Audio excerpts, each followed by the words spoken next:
Hello everyone, welcome to Economics Window by Garima Singh.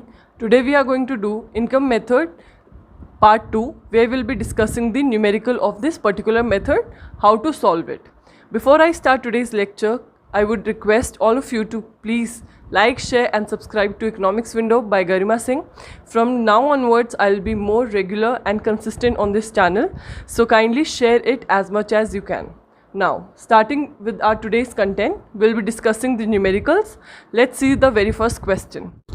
Coming to the very first question, it says calculate the net domestic product at factor cost, right? So this is the question and the details given in the numerical. Net value added at market price by the primary sector, wages and salaries, social security contribution by employees, net value added by at market price by secondary sector, corporate tax, market here, corporate tax, or it is also known as profit. Okay, profit, retained earning of the private company, retained earning of the private companies को हम बोल सकते हैं undistributed profit. Okay, ये कुछ key factors हैं, key points हैं that you should be noting down along with this video in your register, your notes or your book, ताकि आप जब भी न्यूमेरिकल सॉल्व करें आपको पता हो कि ये वर्ड सेम ही है, क्योंकि जब पहले हमने फॉर्मूलाज किए थे as per your text book, वहाँ एज सच कुछ नहीं दिया था. Will be solving more of the numericals ताकि आपको क्लैरिटी मिले पूरी कॉन्सेप्ट की और कैसे हम सॉल्व करेंगे. Net value added at market price by tertiary sector, dividend, rent, interest and net indirect tax. So this is the detail given in the question. The very first part of this question asks to calculate the income method. Income method हमें calculate करना है. So if you remember, जब हम income method use करते हैं, जैसे हम value added method use करते हैं, तो हमारी कौन सी टर्म हमें मिलती है? Kindly comment down in the comment section below. और जब हम income method यूज़ करते हैं, सारे factors को जब हम फैक्टर पेमेंट्स या फैक्टर इनकम को एडअप कर देते हैं तो हमें क्या टर्म मिलती है? एनडीपी एट एफसी, यही मिलती है ना टर्म हमें. तो हमें क्वेश्चन में ज़्यादा कुछ चेंजेस नहीं करने हैं, क्योंकि डायरेक्टली फर्स्ट पार्ट में यही पूछा है NDP at FC, net domestic product at factor cost को कैलकुलेट करें using the income method, right. आपको ऐसे स्पेसिफिकली मेथड ही पूछे जाएंगे एग्जाम में कि आपको न्यूमेरिकल कौन से मेथड को यूज़ करके नेशनल इनकम को कैलकुलेट करना है. So if you remember the formula, तो क्या क्या आता है इसके अंदर? Compensation to employees, right. याद है आपको, मैंने आपको एक ट्रिक वीडियो भी करवाई थी. If you haven't watch that video, kindly watch it before doing this numerical part, right. तो कॉम्पनसेशन टू एम्प्लॉयज़ के अंदर टोटल कितने टर्म्स आते हैं हमारी? 4. Wages, salaries, employees contribution to social security scheme and pension. Then we have operating surplus, इसके अंदर total 3 terms आती है. रेंट, इंटरेस्ट एंड प्रॉफिट, जिसकी ट्रिक थी RIP. And lastly mixed income के अंदर, जो कि सेल्फ एम्प्लॉयड पीपल है, एक ही रहते हैं और इनकी इनकम को हम मिक्स्ड इनकम की तरह कैलकुलेट करते हैं. इतना क्लियर है? I hope you are able to retain all the theoretical part here, right. Now simply put in the formulas. Wages and salaries हम ऐड करेंगे. जो जो इस क्वेश्चन में आपको अवेलेबल है आप उन चीज़ को ऐड करते जाओ. अगर कोई पार्ट नहीं दिया है तो काइंडली स्किप दैट. ओके, ये नहीं सोचना है कि ये तो for example wages and salary अभी इस क्वेश्चन में तो दिया है, लेकिन अगर यहाँ ना दिया होता, कन्फ्यूजन की कोई बात नहीं है, आप वेजेस एंड सैलरी को स्किप कर जाएंगे. Okay, go as per the question is demanding. So हमें पता है कॉम्पनसेशन टू एम्प्लॉयज़ के अंदर वेजेस भी आती हैं, सैलरीज भी आती हैं, तो उसको हम ऐड करेंगे, राइट. फिर सोशल कंट्रीब्यूशन, एम्प्लॉयर का सोशल सिक्योरिटी स्कीम्स के अंदर जो कंट्रीब्यूशन है दिया हुआ है, यस दिया हुआ है, हम उसको ऐड करेंगे. फर्दर यहाँ कोई भी पेंशन की बात नहीं की है तो kindly avoid it. Okay, next let's talk about the operating surplus. Operating surplus में हमें पता है क्या क्या आते हैं? Rent, interest and profit. अगर मैं प्रॉफिट की बात करूँ, प्रॉफिट की 3 पार्ट बताए थे. कॉर्पोरेट टैक्स आता है, अनडिस्ट्रीब्यूटेड प्रॉफिट आता है एंड डिविडेंड आता है. तो आप क्वेश्चन से इसको निकाल लेंगे. कॉर्पोरेट टैक्स को क्या बोलते हैं? हम प्रॉफिट ही बोलते हैं. ओके, सो इसको ऐड करेंगे. अनडिस्ट्रीब्यूटेड प्रॉफिट रिटेन्ड अर्निंग्स को कहा जाता है, इनको ऐड करेंगे. और डिविडेंड हमें क्वेश्चन में दिया हुआ है, उसको ऐड करेंगे. इतना क्लियर हुआ? एंड लास्टली आप सोच रहे होंगे कि net value added at market price by primary sector, secondary sector, tertiary sector, ये सब दिया है, नेट इनडायरेक्ट टैक्स दिया है, इनको क्यों नहीं ऐड कर रहे?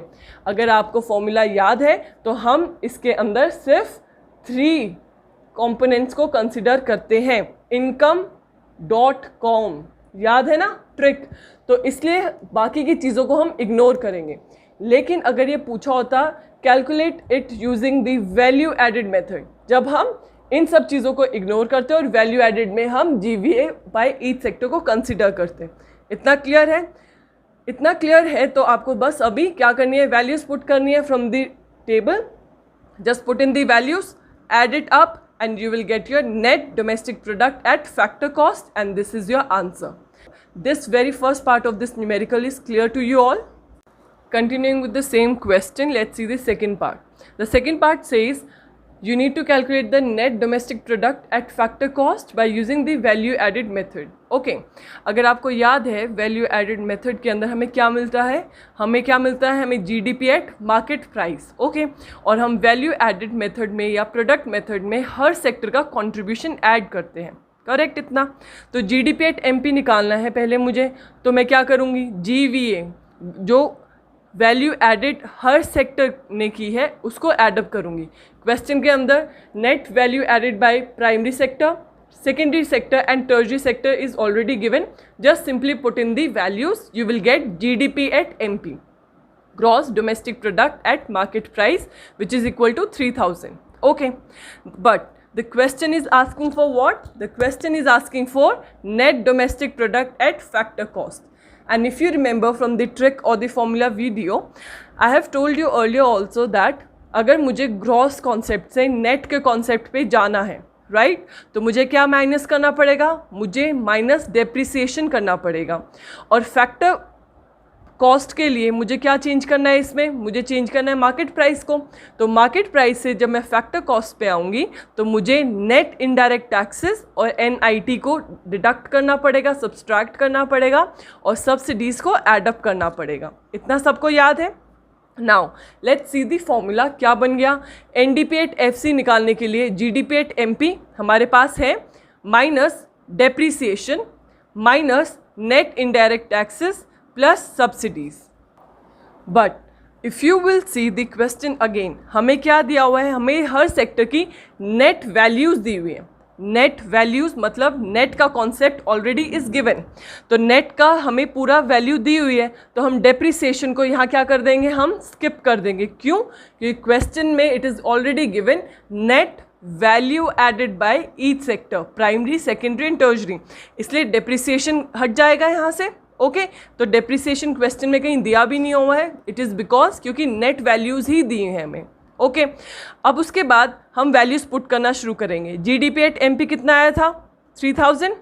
डेप्रिसिएशन हम लेंगे नहीं क्योंकि नेट वैल्यूज़ दी हुई हैं। नेट इनडायरेक्ट टैक्सेस अगर क्वेश्चन में देखोगे कितने दिए हुए हैं? 200।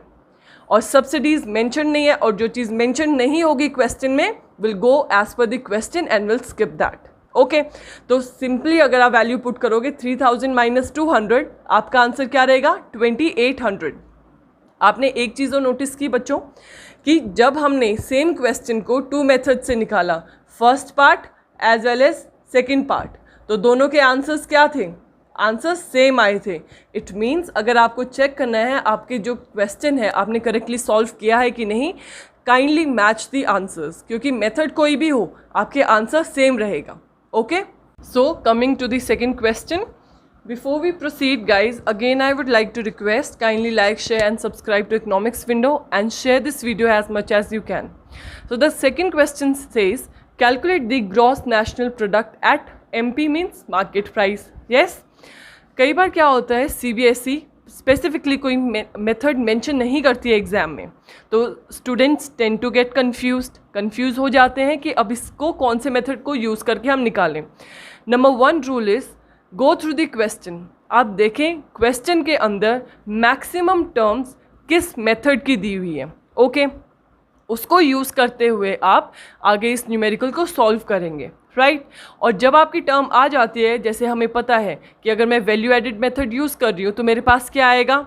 Yes, correct, GDP at MP आता है, और अगर वही मैं इनकम मेथड यूज़ करती हूँ तो मेरे पास क्या आता है, NDP at FC। Okay, expenditure method के बारे में भी आपको नेक्स्ट वीडियो में पता चल जाएगा।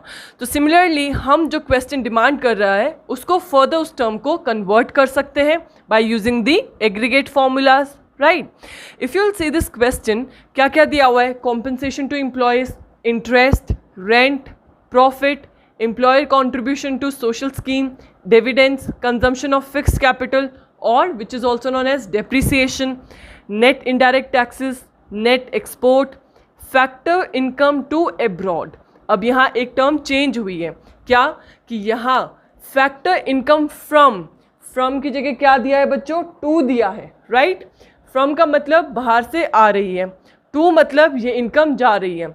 जब इनकम आएगी फ्रॉम अब्रॉड तो वो हमारे लिए अच्छी होगी, इसलिए जब भी क्वेश्चन में दिया हो net factor income from abroad उसको हम ऐड करेंगे।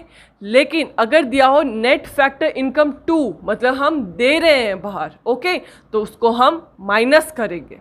ओके, तो जैसे जैसे आप न्यूमेरिकल सॉल्व करोगे आपको वेरियस टर्म्स एंड टर्मिनोलॉजीज ऐसे पता चलती जाएंगी, ट्रिक्स भी पता चलती जाएंगी, न्यू टर्म्स इंट्रोड्यूस होते जाएंगे। So practice as many as questions you can, right. And lastly we have given mixed income of self employed people. आप देख रहे हो ये सारी टर्म्स कौन से मेथड में हम यूज़ करते हैं, मैक्सिमम टर्म कौन से मेथड की दी हुई है, यस, इनकम मेथड की टर्म्स हमें दी हुई हैं। तो it is quite obvious that will be using this particular method. Clear हुआ। लेकिन अगर यहाँ दिया होता GVA of primary sector, secondary sector, टर्जरी sector, ऐसी वाली टर्म्स दी हुई थी ज़्यादा, और ये कॉम्पनसेशन टू एम्प्लॉयज़ ना दिया होता, RIP, रेंट, प्रॉफिट, इंटरेस्ट ना दिया होता, तो हम ऑब्वियसली क्या यूज़ करते हैं, वैल्यू एडेड या product method. Okay, so let's see this question. तो इनकम मेथड जब हम यूज़ करते हैं हमें पता है हमें क्या मिलेगा, NDP एट FC। लेकिन क्वेश्चन क्या पूछ रहा है, gross national product at market price. तो हम पहले NDP एट FC निकालेंगे क्योंकि मैक्सिमम टर्म इसी मेथड की है, फिर इस टर्म को हम फर्दर कन्वर्ट कर लेंगे। ओके, हमें पता है इनकम मेथड के अंदर तीन मेजर कंपोनेंट्स हैं, compensation of employees, operating surplus and mixed income. Compensation of employees के अंदर चार टर्म्स आती हैं, ये आप सबको पता है। तो लेट्स सी, सबसे पहले ही हमें दिया हुआ है कॉम्पनसेशन टू एम्प्लॉयज़, राइट। हम इसको ऐड करेंगे, यस हम ऐड करेंगे क्योंकि कॉम्पनसेशन टू एम्प्लॉयज़ पहले ही हमारी income.com C का हमारा जो है वो दिया हुआ है which is equal to 2000, right. Then we have operating surplus. Operating surplus में हमें पता है क्या क्या चीज़ें आती हैं, रेंट, इंटरेस्ट एंड प्रॉफिट। लेकिन यहाँ ऑपरेटिंग सरप्लस करके कोई टर्म नहीं दी है और तीनों टर्म अलग अलग दी हैं। It is obvious that will add up all the three terms which is rent, interest and profit. इसलिए हम क्या ऐड करेंगे, 500 plus 700 plus 800, this will totally comprise, ये पूरी एक टर्म क्या बन जाएगी हमारी, ऑपरेटिंग सरप्लस। इतना क्लियर हुआ। उसके बाद हम देखते हैं नेक्स्ट टर्म क्या है, employees contribution to social scheme. ये किसका पार्ट होता है बच्चों, यस करेक्ट, ये हमारी कॉम्पनसेशन टू एम्प्लॉयज़ का पार्ट होता है, राइट। क्या हम इसको ऐड करेंगे यहाँ, आंसर इज़ नो। कंफ्यूज नहीं होना है, बताया था ना, अगर जैसे ऑपरेटिंग सरप्लस टर्म नहीं दी हुई है, तीनों उसके जो पार्ट है अलग अलग दिए हैं, तो उससे हमने ये पूरी टर्म बनाई। लेकिन हमारे पास कॉम्पनसेशन टू एम्प्लॉयज़ दिया हुआ है, तो कॉम्पनसेशन टू एम्प्लॉयज़ के अंदर एक पार्ट क्या आता है, contribution to social scheme. It is understood कि ये वाला पार्ट ऑलरेडी इंक्लूडेड है कॉम्पनसेशन टू एम्प्लॉयज़ में, देयरफॉर हम इस पार्ट को कंसिडर नहीं करेंगे सेपरेटली। आगे बात समझ में। Then we have dividends. Dividends किसका पार्ट होता है, यस करेक्ट, प्रॉफिट का सब पार्ट होता है, लेकिन वो हम ऑलरेडी प्रॉफिट के अंदर कंसिडर कर चुके हैं, इसलिए हम डिविडेंड को भी कंसिडर नहीं करेंगे। Then we have consumption of fixed capital और डेप्रिसिएशन। क्या डेप्रिसिएशन या कंजम्पशन ऑफ फिक्स्ड कैपिटल की हम बात करते हैं इस मेथड में, वेरी गुड, नो, हम सिर्फ तीन मेजर टर्म की बात करते हैं, compensation to employees, operating surplus and mixed income. Then we have net indirect taxes, हम नहीं यूज़ करेंगे, नेट एक्सपोर्ट्स नहीं यूज़ करेंगे, net factor income to abroad नहीं करेंगे, and lastly we have mixed income of self employed, yes will use it. Simply put all the values and you will get your NDP, net domestic product at factor cost. Okay, अब हमारा क्या काम है, अब हमें as per the question is demanding हमें क्या निकालना है, हमें निकालना है gross national product at market price, GNP at MP, right. तो जब मुझे नेट से ग्रॉस पे जाना है, ओके, क्योंकि मेरे पास नेट है ना और मुझे इसका क्या बनाना है, ग्रॉस बनाना है, तो मैं क्या ऐड करूंगी, मैं डेप्रिसिएशन ऐड करूंगी, यस करूंगी। क्या मैं नेट इनडायरेक्ट टैक्सेस को ऐड करूंगी, क्यों कर रही हूँ मैं यहाँ, क्योंकि मुझे क्या है, फैक्टर कॉस्ट से मार्केट प्राइस पे आना है। फैक्टर कॉस्ट से अगर मैं मार्केट प्राइस पे आती हूँ, इफ़ यू रिमेंबर, हम इनडायरेक्ट टैक्सेस को ऐड करते हैं और सब्सिडीज़ को माइनस करते हैं, इसलिए यहाँ प्लस करेंगे net indirect taxes, okay. Also अभी मैंने आपको स्टार्टिंग में बताया था, अगर net factor income from abroad, अगर यहाँ फ्रॉम लिखा होता तो हम ऐड करते आए हैं, लेकिन यहाँ क्वेश्चन में दिया हुआ है टू एब्रॉड, तो हम क्या करेंगे, इस बार हम माइनस करेंगे। काइंडली इस चीज़ जो टर्म्स में यूज़ कर रही हूँ, जैसे अभी एक न्यू टर्म आई, net factor income to abroad, अभी तक हम फ्रॉम वाला कर रहे थे। आप इसका एक नोट बना लें, एक स्टार बना के अपनी बुक में या अपने नोट्स में साथ साथ लिख लें, ताकि आप ये सिली मिस्टेक ना करें। अगर आप प्रैक्टिस नहीं करोगे क्वेश्चंस, या आपने वीडियो नहीं देखी होगी, तो इतनी बारीकी पे बच्चों का ध्यान नहीं जाता है, और ये क्वेश्चन कैसे गलत हो सकता है, ऐसे गलत होगा कि आप इसको यहाँ ऐड कर देते हैं, ऐड करते ही आंसर रॉन्ग हो जाएगा। क्यों, क्योंकि ये टू एब्रॉड है, ओके। तो हमें क्या करना है, हमें इसको माइनस करना होगा, ये ए होगा यहाँ, okay. So simply put in the values, हमारे पास NDP एट FC क्या थी, 5500 निकाला था, प्लस डेप्रीसिएशन हमें दिया है कहीं, यस दिया हुआ है, क्या है, कंजम्पशन ऑफ फिक्स्ड कैपिटल और डेप्रीसिएशन। तो इस केस में हम डेप्रीसिएशन को ऐड करेंगे। नेट इनडायरेक्ट टैक्सेस दिए हैं, यस दिए हैं, इसको भी ऐड करेंगे। Net factor income to abroad, yes दिया हुआ है, लेकिन टू है तो हम इसको माइनस करेंगे। Simply put in the values and you will get your answer which is 5700, and this is your gross national product at market price. तो आपने अभी समझा कि हमने कैसे फिगर आउट किया, जब हमें क्वेश्चन में ना दिया हो कि हमें कौन सा मेथड यूज़ करना है। Will quickly see what all terms are given, the maximum terms of which particular method is given in the question, will consider that particular method. Like in this method we have taken income method, okay, and after that, as per the question requirement, we will convert our aggregates, right? So guys, that was it for today's video. Thank you for watching Economics Window by Garima Singh, and if you like this session, then do not hesitate to press in that thumbs up icon, and also guys, share this video as much as you can. Thank you for watching.